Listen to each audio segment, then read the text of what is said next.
Welcome to Kev Talks, Real World Global Logistics. I'm Kevin Parkerson. And I'm Kevin Higgins. Together we bring you over 60 years in combined experience in global logistics. In each episode, we'll dive into the latest industry trends, share practical tips, celebrate wins, and share stories from the logistics front lines, all while helping businesses optimize their logistics operations.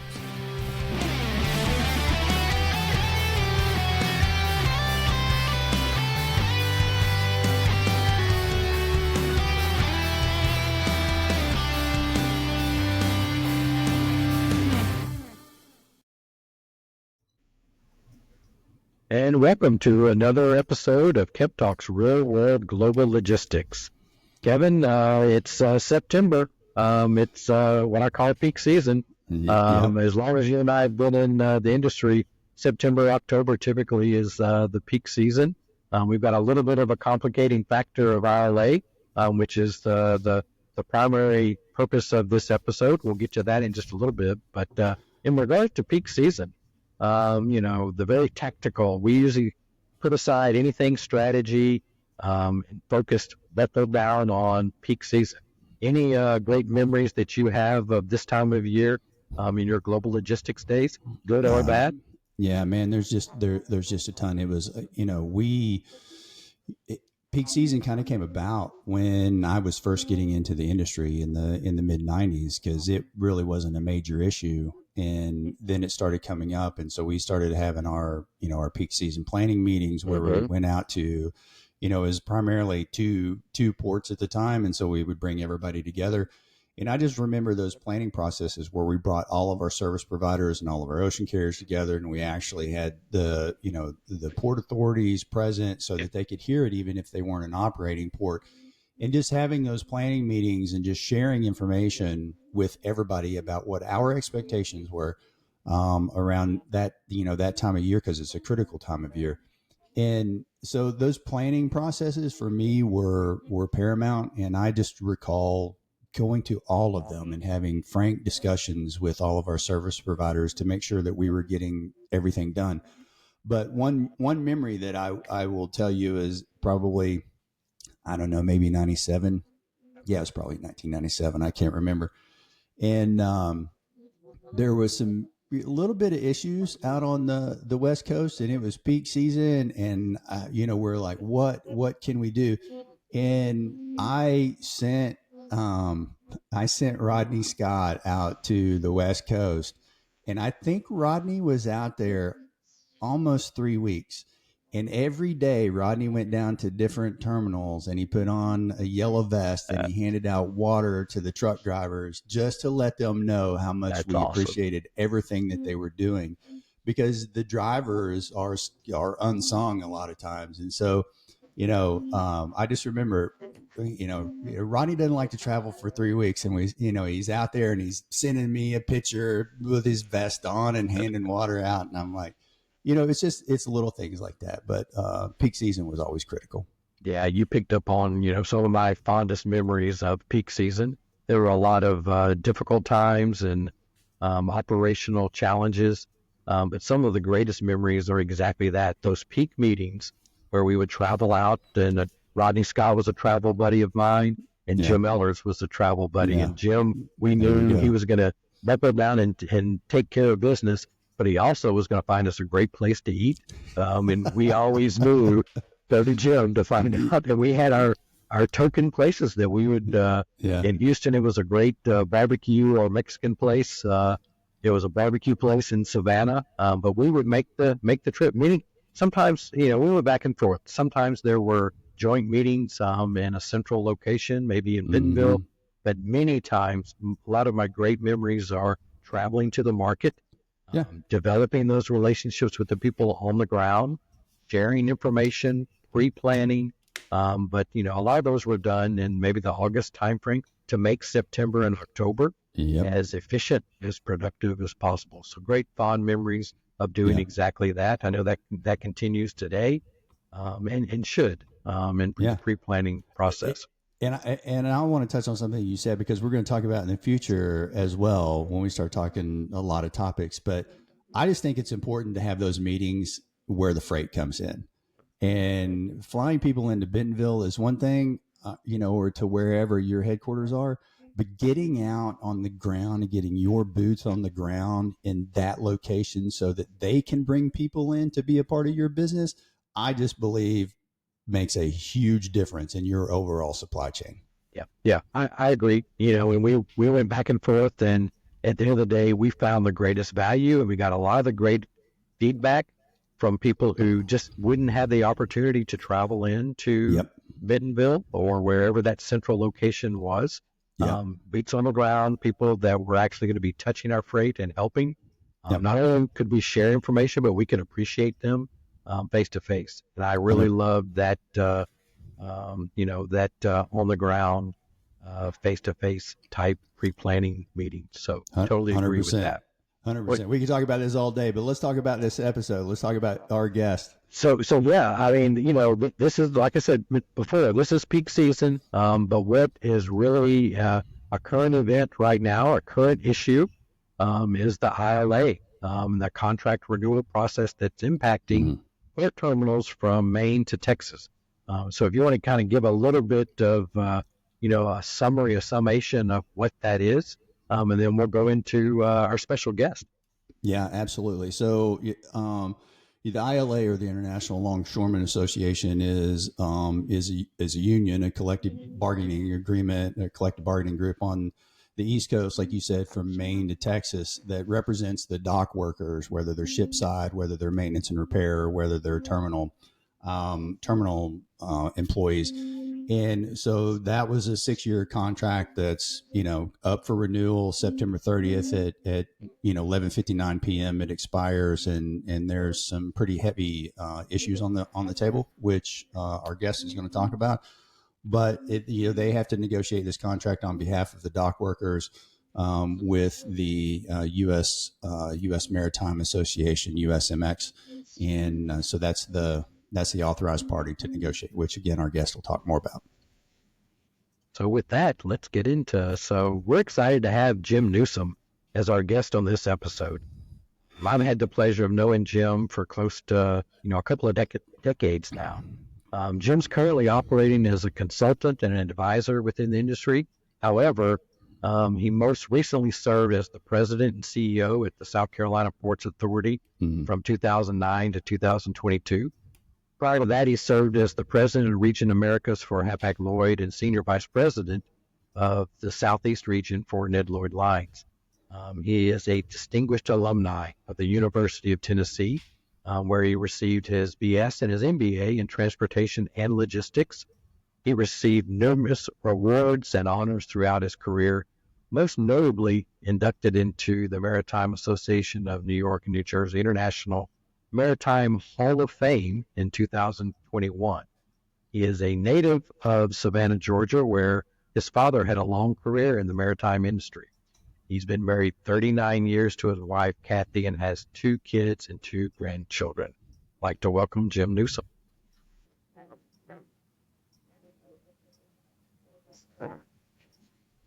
Beautiful. Well done. I think that gives our opening, right? And then 100%. You figure out. Is it still recording? It is. That's okay. I can stop it. There we go. All right. Well, we've got a great guest here today. I'd like to welcome Mr. Jim Newsome.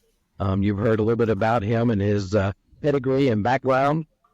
So I'm really excited to have you, Jim, on Kev Talks Railroad Global Logistics, and excited to have the conversation specifically tailored around not just your background and experience, but how it relates to a very, very relevant topic today, the ILA and contract renewal that's happening on the East Coast. So welcome, Jim. Well, Kevin, thanks for having me. It's a great honor to be with you. I always enjoyed our professional and personal relationship, and it's good to renew that today. That's awesome. That's great. Well, listen, I'm going to jump into the question that's on everyone's mind, and I want you to get your crystal ball out and tell me, what you're based on your background and experience, and your crystal ball, what's going to play out October 1st with this contract renewal. There's a lot of press out there. There's been a lot of posturing, which I believe is part of the process. But if you had to say what's going to happen, 1 minute after midnight on October 1st, what is that? Well, it's obviously the question on everyone's mind. I think it's fair to say that in an election year, with a current administration that's probably the most pro-union administration by their own admission that we've ever had, certainly would be a tough issue with that administration if there is a strike. If I had to tell you, I mean, obviously the rhetoric is hot right now, and there are some good reasons for that. And I would honestly tell you, and I will get to that, I'm sure. I think it's ridiculous that we're here at the last minute talking about this. To be frank, I mean, this could have been. There were talks about extending the contract 2 years ago. There are probably some reasons that didn't happen, but it's a shame that we're here at this sort of 11th hour dealing with this type of uncertainty, because it really doesn't do anyone good. If I had to guess, I mean, the ILA had a meeting this week, and I want to be very clear. I'm not in the middle of this today. I'm not speaking on behalf of a previous employer. Sure. And I'm not sitting at the table, so I'm giving you my own observations, Right. Based on the input that I have. I would guess that in the end of the day, it'll go down to the wire, that they'll extend for a week or so to get something done. I don't think that there's any reason not to get something done, with maybe one exception. I believe that the demands are pretty well known from a wage perspective. I believe the ILA wants to get, on parity with the ILWU, and sort of reach a similar sort of wage scale that they have. There certainly are some local issues. What a lot of people don't realize, you guys realize, a lot of what happens is at local level. And every port is different. One would think that every port works the same, but they really don't. But so I would hope that they would carve out some time to get something done that is not too disruptive. And then the wild card issue is obviously automation. And I don't believe personally that can be settled in one contract. I think it's a long-standing issue.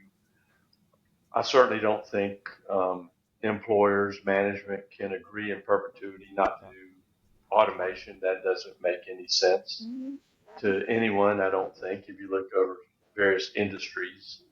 But so there's going to have to be an effort carved out to see what's going to be done there in the future. And I think that's the big lingering issue for the industry when you look at the global terminal industry, which is to some extent automation. The automation is not complex. It's a repetitive industry. So certainly be it semi-automation, which by the way is permitted in the contract today. I mean, there is a provision in the master contract that allows for consultation semi-automation. So I think that the industry's got to come to grips with that, and it's got to be something short of saying that we're never going to automate. I mean, I know from my time at the port, agreements in perpetuity are terrible. I mean, perpetuity is a long time. Right. And I mean, I was unwinding MOUs from the 1950s and 60s. So there's got to be a sensible approach to that. Jim, isn't there one of the issues? If I watch the video, we'll probably reference that. We'll watch the Daggett video, the ILA video that just came out this week. They were talking about misinterpretation of the semi-automation portion of a contract. Was that in Mobile, or was that one of the locals where they said, somebody has misinterpreted our agreement on automation in the contract? Well, what was referenced there in Mobile, there's apparently a gate system that, and from my understanding, has existed since 2008. It's not a new issue. It's not a surprise per se. And that allows containers to go out of the facility without them being checked or handled with ILA labor. That's against the contract per se. It doesn't work that way in most places. But it's not a new issue, to be frank. Again, I was told, I know it firsthand, it's been in place since 2008, and I think that's pretty solvable. I think the larger issue, and I think where that's directed is against some of the large global terminal operators, and the operator of that terminal is one of them, that have pushed automation globally. And I believe that that's where the pushback really lays. That issue per se can be solved, is Okay. what I'm saying. But it's not new. Right. Okay. Yeah. So Jim, you mentioned, a likely scenario, possibility, your crystal ball, it's going to come down to the wire, maybe an extension of a short period of time. Based on, what you've seen in the past, and I know Kevin and I have experienced a little bit of not just ILA, but ILWU, labor disruptions. What typically occurs, if it's not a full-on strike, is what they call, slowdowns. What's your take on that? And how would BCOs, what are some of the things that you've seen, maybe best practices that BCOs should be doing or can do in that type of environment? Do you see slowdowns becoming, a tactic or a possibility, in this scenario? Well, let's be frank with each other, and you know this as well as me. If there was anything that could be done, most people have done it by now. I mean, Let's hope. Yes. The reality is people shipped early if they could. Mm-hmm. We're seeing that in the volumes today. The volumes are really good today. And then there's a limited ability to redirect freight to the West Coast, probably more so for Texas destinations, things in the middle of the country. That's very difficult to do across the board when you get east of the Mississippi River, which is where 70% of the people live. And I think that's been done as well. You certainly see that in the West Coast volumes. But I always tell people contingency planning is overrated. I mean, there's really only so much you can do, because I've seen a lot of contingency planning that is sort of scuppered by the fact that there's a contract extension, there's a deadline extension. Mm-hmm. So there's only so much you can do. I mean, and these things, it's hard to speculate, Kevin. I mean, these things, what is being said is that everyone will walk out. They will shut the ports down.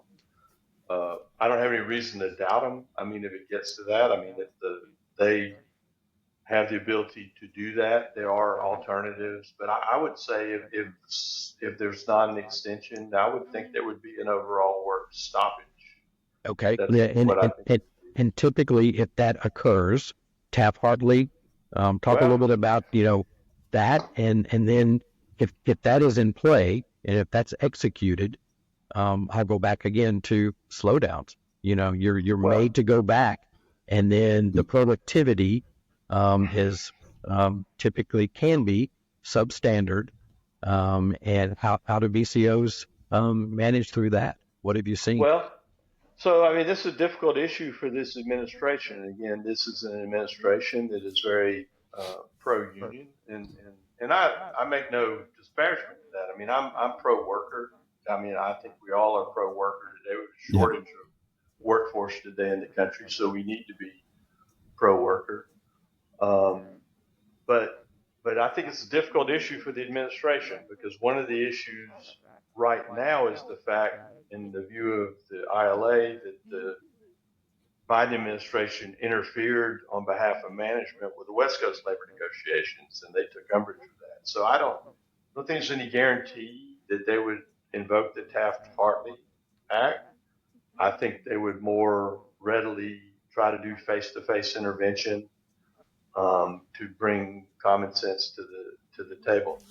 I think what we have to spend a little bit of time on here is kind of understanding how we got here, and I think that's worth spending a few minutes on, if that's okay.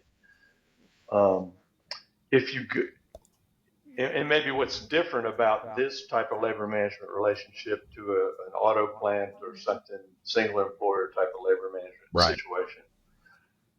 Back before containerization, all the cargo was moved breakbulk, and that's very labor intensive. And when containerization in the 60s and 70s and 80s was coming to the fore, there was the potential for a lot of job loss through the implementation of containerization. And at that time, labor and management agreed to certain undertakings to protect the ILA from, really a devastating impact from the move to containerization, which brought a lot of efficiency. So along the way, there were various job protections for people who lost their job. There's a guaranteed annual income. And there was a master contract provision, which essentially said that all terminal work, ship facing work, terminal work, anything to do with handling a container would be the province of ILA labor. That was a concession that was made then. And that, I think if you look in the history of time, the last labor disruption was 1977. So we can say that in almost 50 years, the management labor relations on the East Coast and Gulf have been reasonably good. If reasonably good means there's been no real stoppage, been a lot of harmony there. I think what we have to realize is that this is a very different type of situation. We have what we call multi-employer bargaining here. It's not one employer negotiating with the union. There's an entity, the USMX, that is hired to negotiate on behalf of management with the union. So a lot of entities involved. Within management are two different types of entities. One is a direct employer, be it a terminal operator or stevedore. What makes this really unique is there are a bunch of ocean carriers that are also part of this agreement. And in many cases, they're not employers of ILA labor. They use the employers. And over time, part of why things have happened over time were that there were the U.S. flag shipping industry, be it Sealand or ABL or others that wanted to run their own terminals. And they had strong labor relations group that could really sort of carry the can in negotiations with the union. Okay. And as times have progressed with the consolidation of the industry, there are really no strong U.S. carriers anymore. So we have a group of foreign ocean carriers involved in negotiations with the ILA. And as it just so happens, although in the 20 years prior to the pandemic, they probably lost money in 18 or 20 years through self-inflicted wounds, and they certainly didn't earn their cost of capital. During the pandemic, they made a lot of money, and it was all written, and that was in the time of inflation. Well documented. Yep. So these foreign carriers don't have a whole lot of clout in DC. That's where I'm going with this. Okay. And they're sort of seen as making a lot of money. And the narrative, and you've seen it, is, well, there's a bunch of rich foreign companies that are taking wages from the American workers. So that plays pretty well in America. That's huge right now. Yeah. And I think part of where we are today is, there were discussions in 2022 about doing an extension before we got to the situation we're at today. Right? We all remember that. And I think the ocean carriers probably didn't want to do it in the heat of making a lot of money. And I think they thought that they might make less money around this time period with all the capacity that was coming online. But with the Red Sea disruptions, with the fact that we continue to consume really incredible levels of goods, the carriers are still making a lot of money. So the bet on better timing to negotiate, i.e. having less profitability, didn't materialize. Right. So, but I still would come back to the fact that I believe both parties can take some responsibility for being here today. We don't have to be here today on the 6th of September talking about a panic situation. Right. And that's really not good for anyone, because if you know this from your Walmart time, if you look in the C-suite looks at this and says, this global sourcing business is really risky. I have all this problems. I have enough issues to begin with. Now I have these things that I don't control at all that create a lot of uncertainty, and uncertainty typically leads to cost. Absolutely. And Jim, you said something that kind of a light bulb went off in my head, talking about the foreign carriers and kind of the structure of the terminals now compared to what it was many, many years ago when a lot of the ocean carriers operated their own terminals, right? So now they're stevedoring companies and they're different terminal operators, and their customers are the ocean carriers. right? And so it's the terminals, or which are in the stevedoring companies, are the direct employers of the ILA labor. And it just an interesting concept kind of come through my mind is like the terminals, the ILA's customer, the ocean carrier, is the one that's making the money, and the ILA is asking for increases because their customers made a lot of money throughout the pandemic in the past couple of years. So, but I know you and we all know that the ocean carriers are related to all of this, but it just seemed interesting to me to kind of separate the ocean carriers from the terminals as a customer of the terminal. Well, it's an interesting observation, Kevin. It's what makes this really unique. I mean, you have direct employers that are providing man hours for the ILA, and you have customers of those direct employers, which are the ocean carriers, which are also in the direct employer relationship.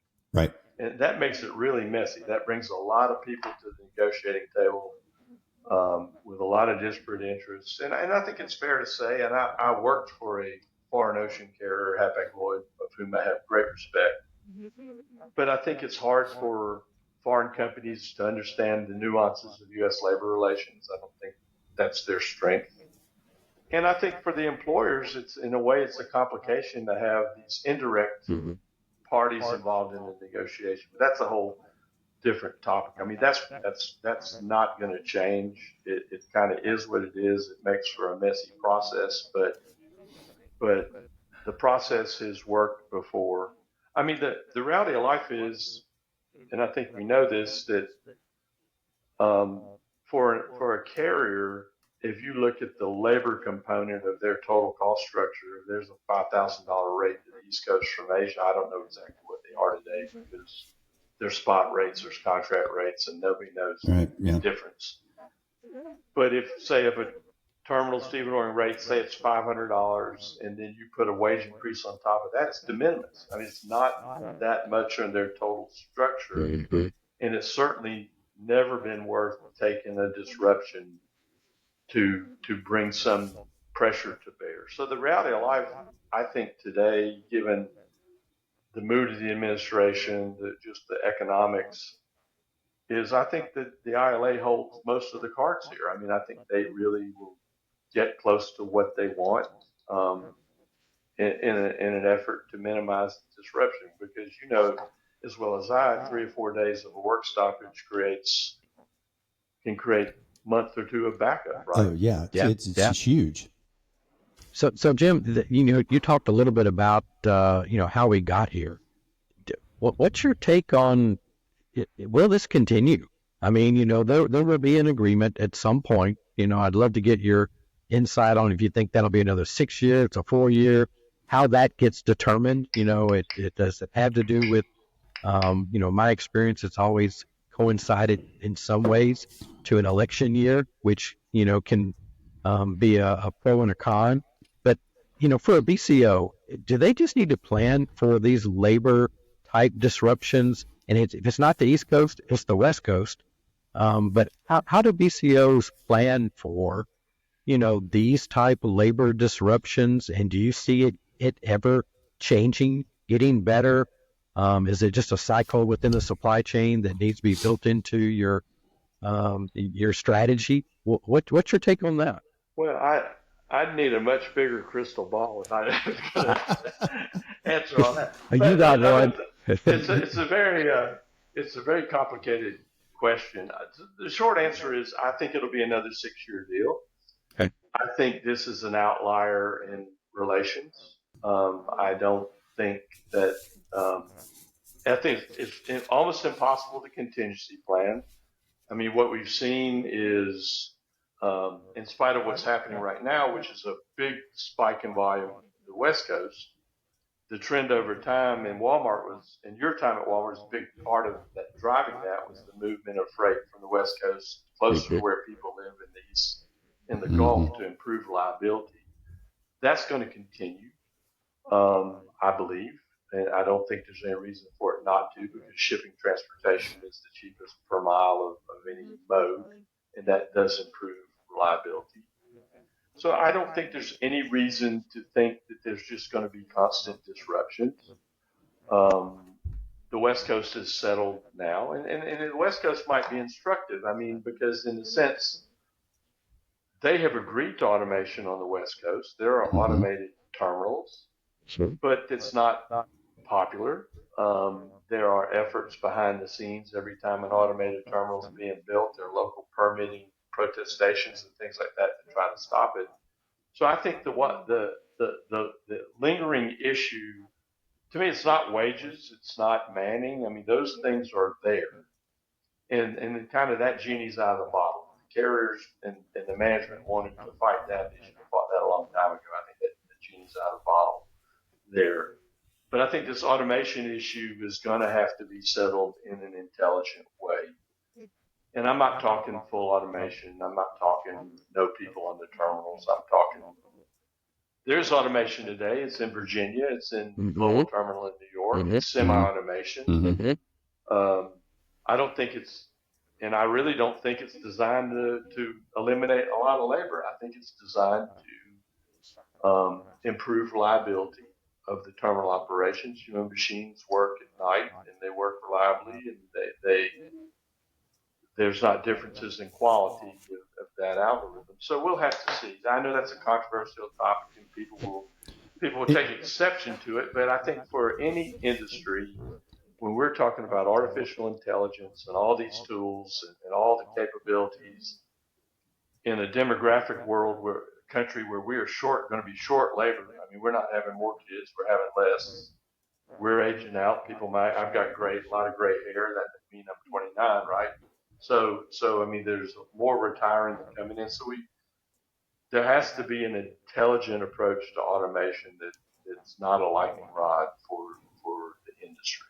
Well, there's also a safety component to automation as well. Absolutely. I mean, again, it exists in Virginia. It exists in global terminals in New Jersey. There's no reason it can't be intelligently employed elsewhere with proper consultation, proper agreement on, dealing with manning and things of that nature. It's done in every industry. Go to an automotive plant today. If you go in an automotive plant, the first 5 steps in the process are robots, right? 100%, yeah. It is 100%. What it is, right? Yeah. You look at grocery stores, automated checkouts, McDonald's. Yep. And to expect any sensible industry to say in perpetuity they're not going to allow automation, I don't know anybody could ever agree to that.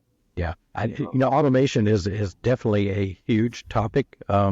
In my career, every labor contract renewal, there was always an automation component. Future episodes of this podcast will highlight automation, specifically, how it globally, not just North America. I'd love to get your take on, how North America, U.S. ports from an automation standpoint compare to global ports. Yeah. And do you see, what trends do you see that could impact North America ports in a positive way from an automation standpoint? Well, before I answer that, let me just say something. Again, I don't want to come across here as taking a side one way or the other and being against the ILA. All what's here today is part of a collective bargaining process. And the parties have agreed willingly to terms, wage rates, things today. And that process is sound. It's part of our, American way of doing labor management relations. And I don't think anyone should, what's here today has been jointly agreed by the parties, right? Right. No one did this against their will. Yep. I think if you look at the global scene, if you look in Rotterdam, which was probably the poster child for a fully automated terminal, the Maasvlakte terminal, the Rotterdam World Gateway. You look in Hamburg, the Altenwerder terminal, in Shanghai, the potential exists for a fully automated terminal with very few people except people in a control tower. And I would generally say in my carrier time, and again, that's more than 10 years ago, but I don't think the numbers have changed too much when you look at a global cost structure what we always did at Hapag-Lloyd, we benchmarked between European costs and Asian costs and U.S. costs. The terminal costs in the U.S. were the highest. And I think what you have to remember, and most Americans won't know this, but of total global port volume, which is over 700 million TEUs, I think the U.S. is maybe 6 or 7%. Wow. So we're by far not the dominant force here. Yeah. But we are more expensive, but we're more expensive in all wages. I mean, we're more expensive in executive wages and hourly wages and plants. So that's nothing remarkable. But I think the point is that there is reason to intelligently employ automation in this industry. Not so much even to reduce the terminal costs, but to improve the reliability of operations. I think one of the things that we deal with in our industry today, across the board, be it ships on time, be it whatever, predictability, we deal with reliability perceptions. The industry is seen as unreliable. And I think if the industry is going to improve its quality perspective, it has to improve reliability. And I think part of that is reliability in terminal operations, be it, appointments being made on time, more pre-planning, so boxes are on the top of the stack instead of the bottom when a trucker comes. And that's where I think an intelligent type of automation can be very helpful, because you groom a stack at night, you can, with some pre-planning, you can have those boxes ready.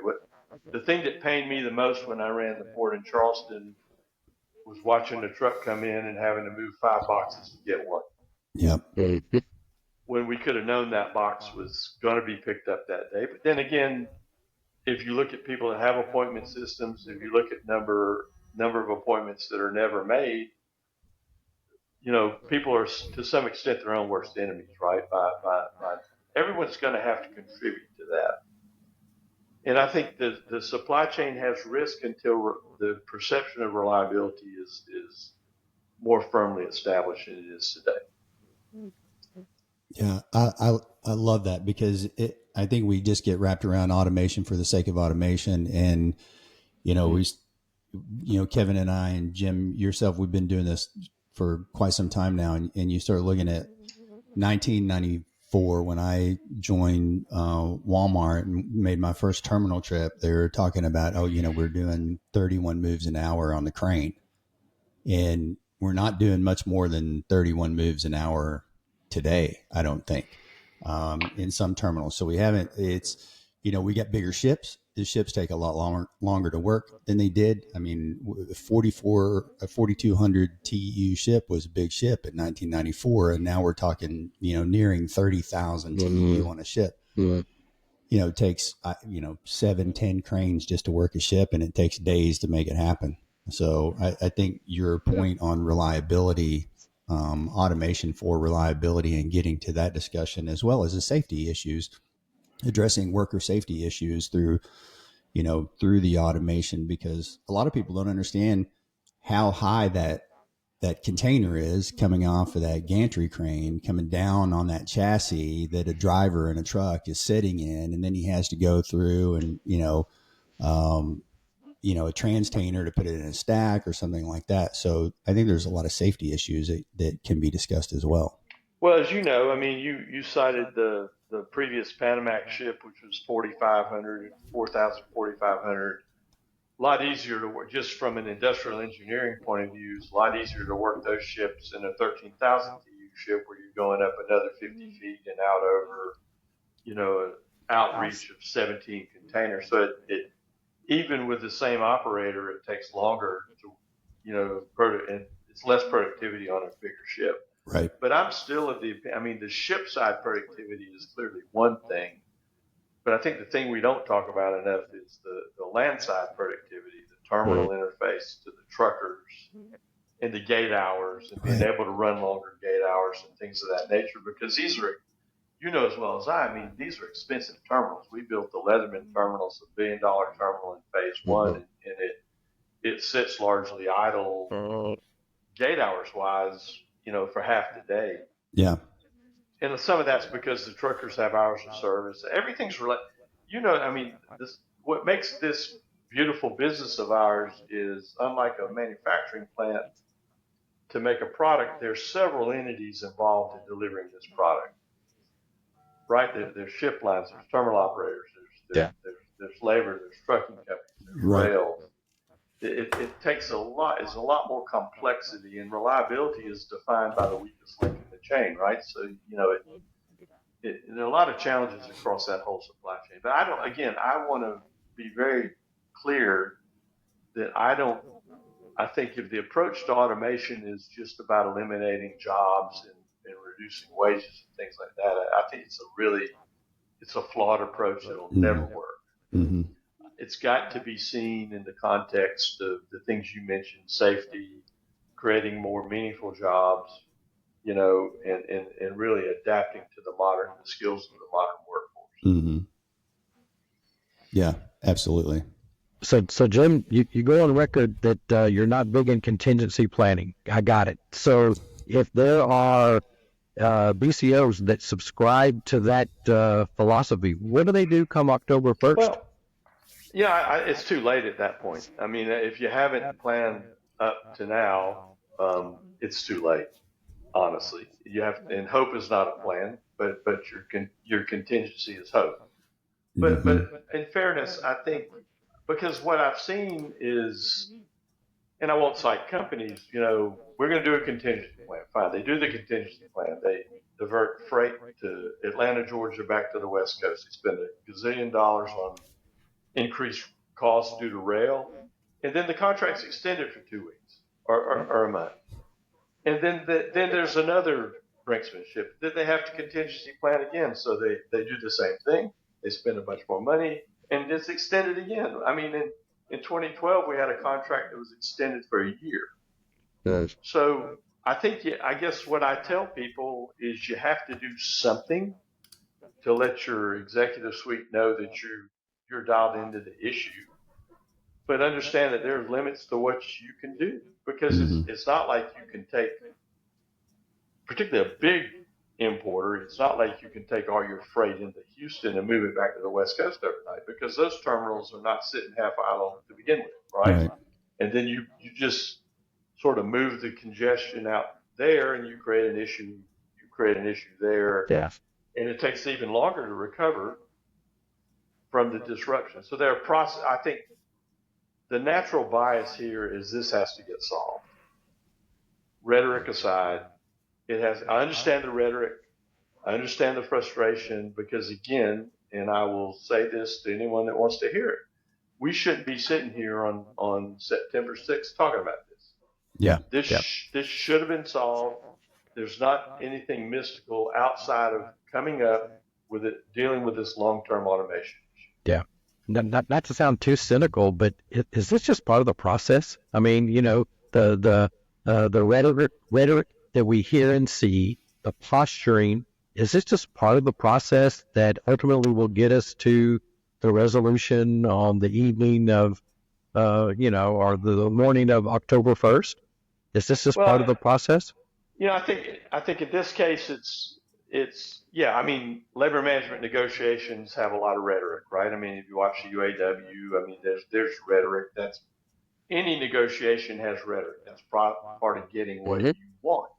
But I think this case is a bit unique in the sense that if you go back just a couple of years, there was a lot of dialogue. I mean, I don't think it's any secret that the East Coast and Gulf has relished the fact that it was taking business from the West Coast. We always said that the labor management issues on the West Coast were our best friend, in the South Atlantic. I mean, that's maybe a short-sighted way of looking at it, but that's what we said. And there were a lot of talks about, already back to 2022, about doing an extension ahead of the game to create predictability. And I really think was a unique set of reasons that didn't happen. Again, had to do with sort of outsized profit. I mean, the ocean carriers, again, they have really not a lot of say in DC. They don't have a lot of constituency to look. They're not big taxpayers in this country or anything like that. They don't have a big group of lobbyists, things of that nature.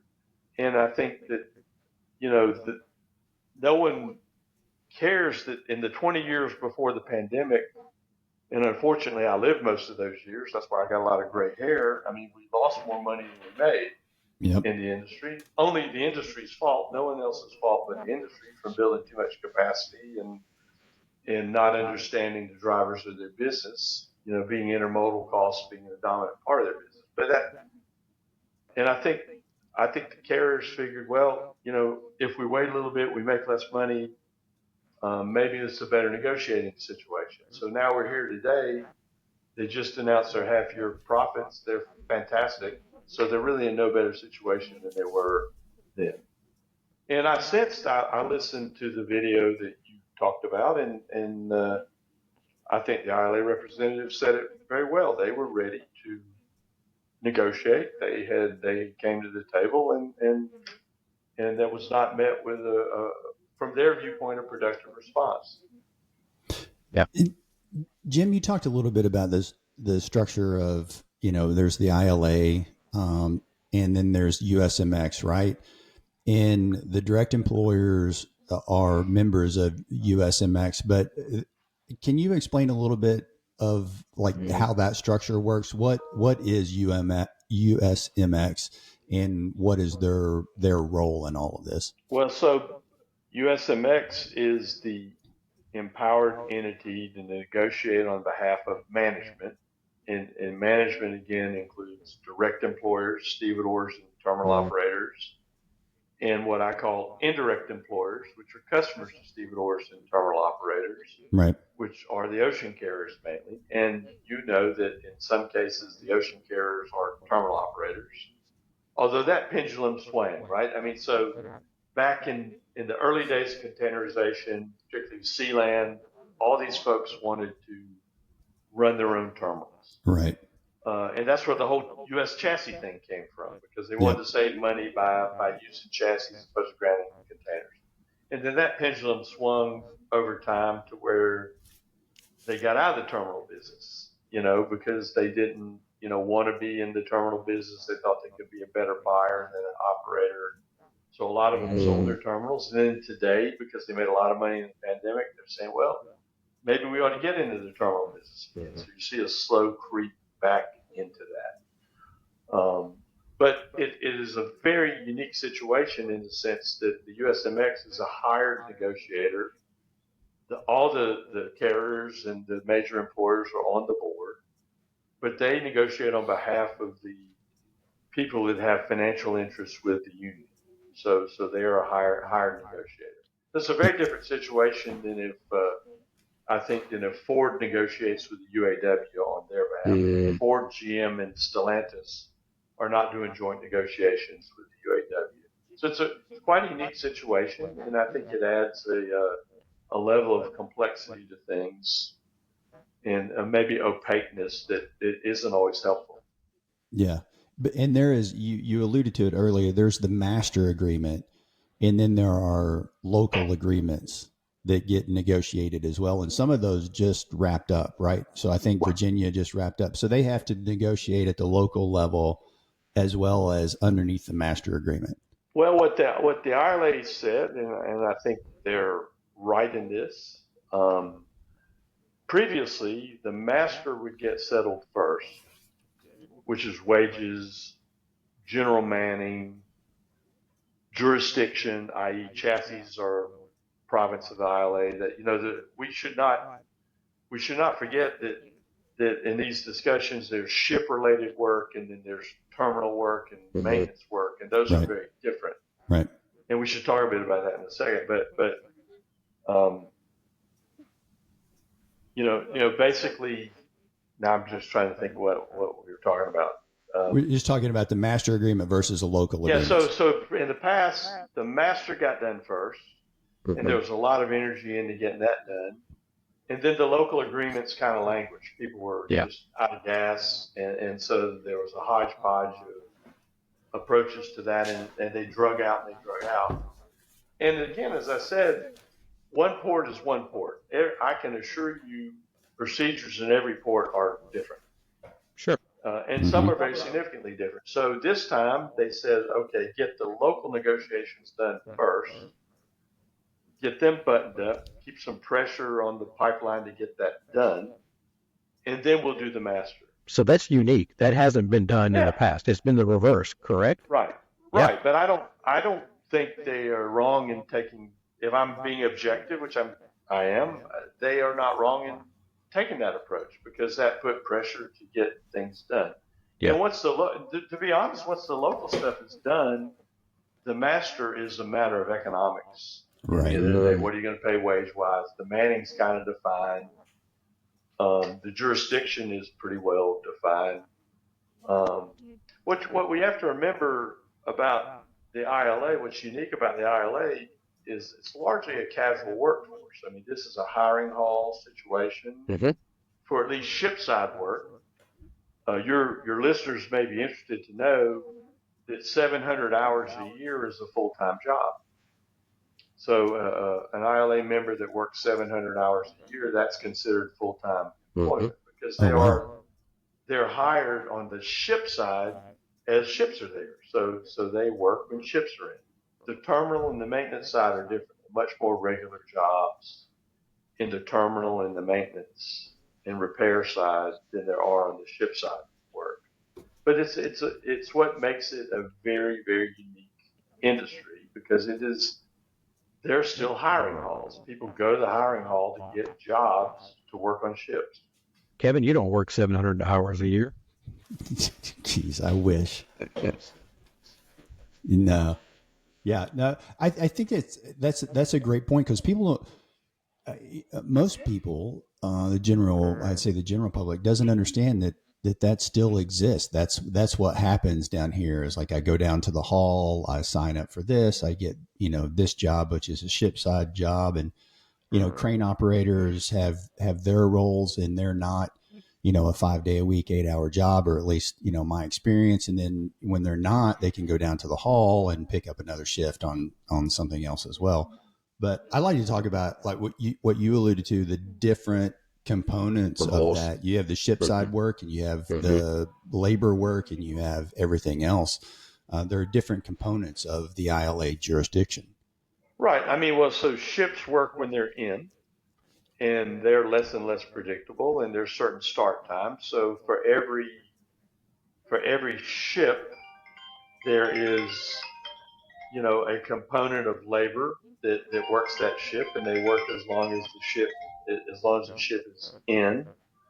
And then the rest is terminal work. So obviously trucks work on certain hours of receipt and delivery in terminals, which tend to be 12-hour days, pretty much, 6 days a week these days.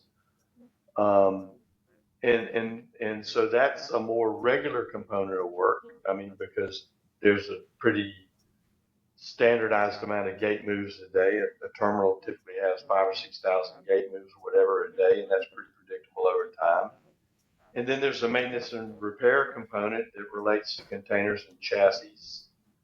And it also relates to the maintenance of the lift machines on ships and things of that nature. Okay. So and those typically are, and then there's clerical work to the people that actually do the manipulation of the terminal systems, things of that nature. So there are typically 3 crafts, 3 different locals within an ILA union in a port.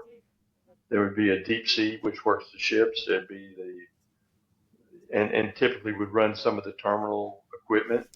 There would be a clerical union, which does the processing of information. And then there'd be a maintenance and repair craft that does the containers and chassis and does the heavy lift equipment.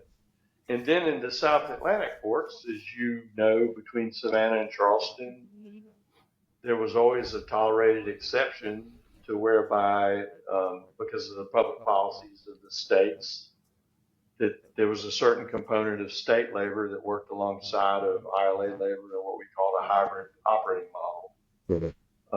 And that was what I call a tolerated exception for many years. And that exception is a result of a Fourth Circuit ruling on an NLRB charge that the South Carolina Ports Authority made. That exception seems to be going away. So is potentially a transition from a hybrid operating model. Hybrid means lift operators, crane operators, were state workers working alongside them ILA workers. At least in Charleston, that's transitioning to an all ILA model over time, and one has to see what happens in Savannah. Yeah, interesting. So that's another potential tension point over time. Yeah. Because you're unraveling a 50-year model. Yeah, for sure. Potentially overnight. So. Well, listen, I know we're getting toward the end of our session here. Really good insight from what you've provided thus far. Kind of in the last few minutes, how would you guide all of our audience? Our audience are you BCOs, service providers. How to navigate through the next couple of weeks leading up to October 1st? What should they be doing? Who should they be talking to? How do they get information? In situations like this, like you said, if you haven't done much right now, you may be in a world of hurt. But I think in this situation, communication and staying close to the topic to know what is transpiring is ultra important. But I'd love to get kind of your closing comments of in that category of what should be done. Yeah, and then I have one more question after that. After you give that opinion. Well, so I always use the Animal House analogy of the young soldier, remain calm, all is well in the first segment, and then at the end is remain calm, all is well, right? I mean, yeah. But no, I mean, I would say. Again, if you haven't done anything by now, there's not much you can do. And that should be a lesson for future. But I don't really think there are too many people that import a lot that haven't. The numbers don't indicate that, right? There's been a spike in volume. And I would say don't extrapolate this to some sort of Armageddon type future. I mean, this is going to pass.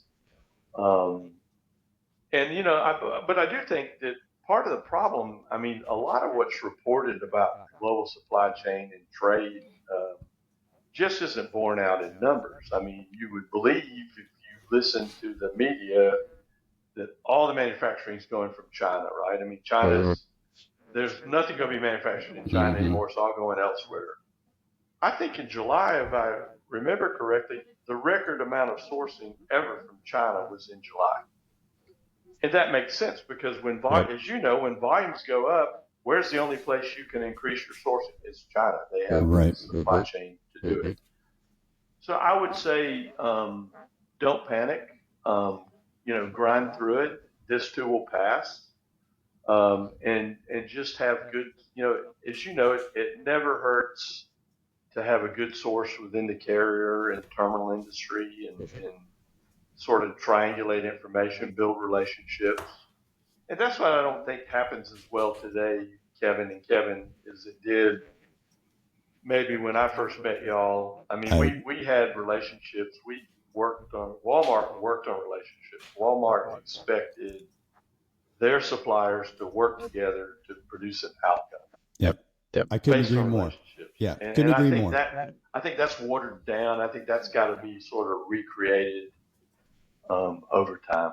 Yeah, love that. Great insight. I couldn't agree more. And I think what I'll add to what you said, Jim, I think for the people, you've got to be communicating up inside of your organizations and keeping them posted on what's going on. Because the worst thing that could ever happen to me was to have somebody come down from, upstairs and say, hey, what's going on with this? And I've failed to communicate. So, just to encourage to be communicating. It's, here's the issue. Here's what we're doing. We got our finger on the pulse and everything. We may experience some issues, but everything's going to be fine at the end of the day. And I think too, the impact of a work stoppage or a strike or anything else like that doesn't just affect the port. It affects all of the ancillary businesses outside of that, right? It's going to affect the railroad. It's going to affect the drayage carriers. It's going to affect the warehouse operators. It's going to affect, all of these people outside of the ILA jurisdiction. There's, a work stoppage would have some significant impact on logistics operations as a whole? Well, I mean, this is an industry that, for the good and the bad of it, largely flies below the radar screen. Yeah. People take for granted that they get stuff on the shelves. The only time they didn't take it for granted when there was no toilet paper on the shelves. Yeah, exactly. They got really excited about that. Priorities. Yep. But I think it's a real bad thing for the industry if this much attention gets called to the inner workings of the industry. I don't think that benefits anyone. And I do believe that everyone will realize that as we get down to the deadline, that there's no benefit to calling this amount of attention to this industry and the type of disruption. That has a ripple effect for years to come. Yeah. In a lot of strategic decisions. I agree 100%. The last question I had for you, Jim, is one of the things Kevin and I keep talking about is we want to give beneficial information to the next generation of people coming into supply chain, right? Coming into global logistics. So if you could give some practical advice to the youth of today who are about to enter into global logistics, what would you tell them? Well, it's interesting. I'm very engaged in that. I mean, I'm on the business school advisory board at Tennessee and very involved in their supply chain program, which along with Arkansas are 1 and 2 now in the country in supply chain. And I would tell them, it's a great field. It's a field that you're always going to be interested in. You're always going to have something interesting happen. There was never a day that something new didn't come across my desk. I learned every day. I would pair it with some sort of competence in business analytics and finance because we're in a business keeps score. Yep. And it's becoming more sophisticated. So I would say, have an emphasis on the quantitative side of education. But it's back to what we said earlier. Build relationships. 90, as you know, we can write a service contract or a terminal contract or a contract to attract a new Walmart distribution center like we did in Ridgeville, South Carolina. And 10% of what really is important is going to be in that contract. 90% of it is based on the relationship and the trust that you can pick up the phone and call somebody and they're going to deliver. 100%. When Walmart needed 400 boxes on Thursday night at midnight, you had to be able to deliver that, right? I mean, and that wasn't in anybody's contract. Great advice. Right. So, and I think the thing I believe that young people don't emphasize enough, in addition to writing and presentation skills, things of that nature, is the need to build relationships and rely and to have their integrity speak for itself, because people won't deal with people that don't have integrity, right? And so I think we've gotten away from that. I think we've got to get back to the importance of taking time to build relationships. Life's not about 13 Zoom calls a day. It's about keeping a contact with people that are going to be able to deliver for you at crunch time. They don't need any of us when things are working well. Yeah. They need us when things are not working well. Yeah. And that's all relationship based to me. And that's the thing. If I take a look at a long career, 40-something year career, the thing that I took away from that was my relationship. That's great, Jim. That's gold right there. That That last statement, we need to stop right here because nothing will get any better. That is, and that is a foundational philosophy that Kevin and I have as well. Absolutely.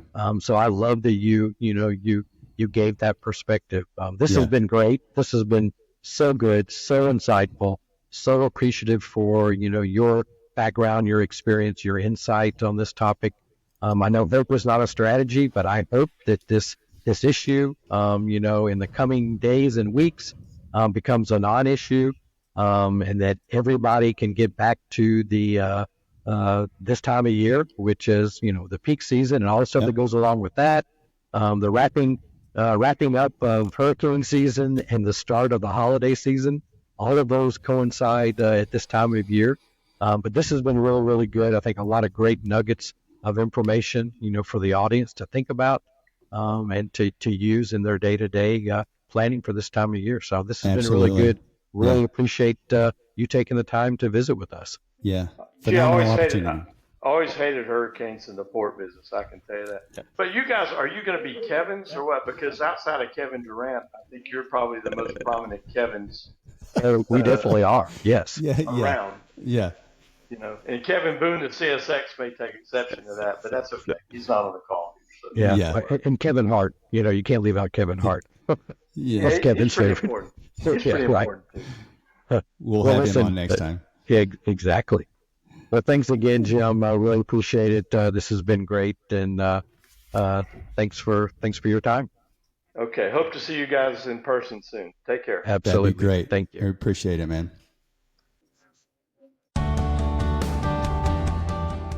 We hope you enjoyed this episode of Kev Talks, Real World Global Logistics. If today's discussion inspired you, don't forget to follow, subscribe, rate, and share our podcast.